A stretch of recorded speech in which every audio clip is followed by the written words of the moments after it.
Hello, I'm the Frugal Gamer, and let's see today's review of the PlayStation Vita. First off, I apologize for the less than spectacular video screen or audio, but I am doing this away from location. Now, first thing you might notice is I have this little piece around here around the Vita. This does not come with the Vita, but I'll explain why that's on here in a minute. First of all, some people might go, why should I buy the Vita? Or why should I not? So let's explore that. First of all, I say it's a good buy, depending on your situation.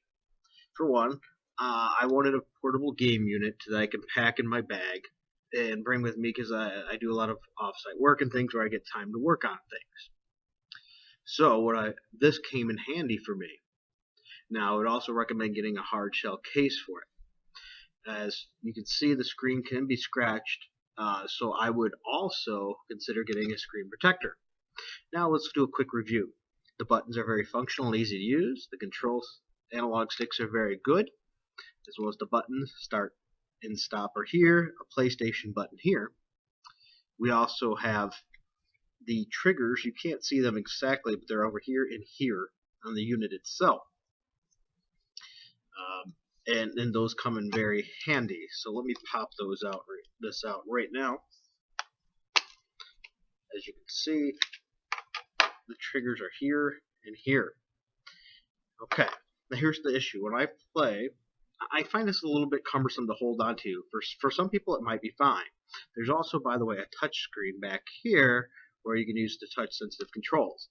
And I have a hard time playing like this because then I got to hold like this and it makes it hard to view.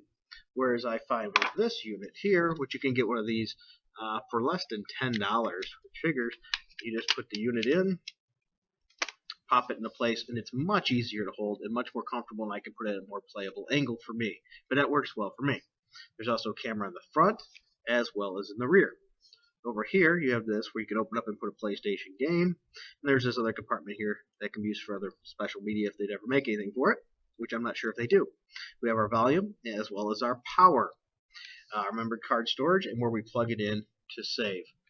Now, I'll turn on the unit here, and when you do, you hold it down for a few seconds, and I will say the screen is fantastic. There is a slim version, which I hear the screen is not as good. It's an LCD rather than OLED, and this one is absolutely fantastic. It's a touch screen, works very easily. As you can see here, it's loading a game that I have in here, which I might do in a later review. You have all your nice little easy access icons here for web browsing, which it actually is quite usable. The PlayStation Store, the welcome pack, which has actually some fun little games and tutorials that I'd recommend trying. When you actually link this to your PlayStation Network or start one, you have trophies, you have friends, your messages. If you have PlayStation 3 or 4, this will actually connect with all those, as well as parental controls. Photos, you can use it to take a camera using the front or rear. Music, videos, maps if you have it, email. Here's your content manager that you can link it to and pull things from PlayStation 3 or 4.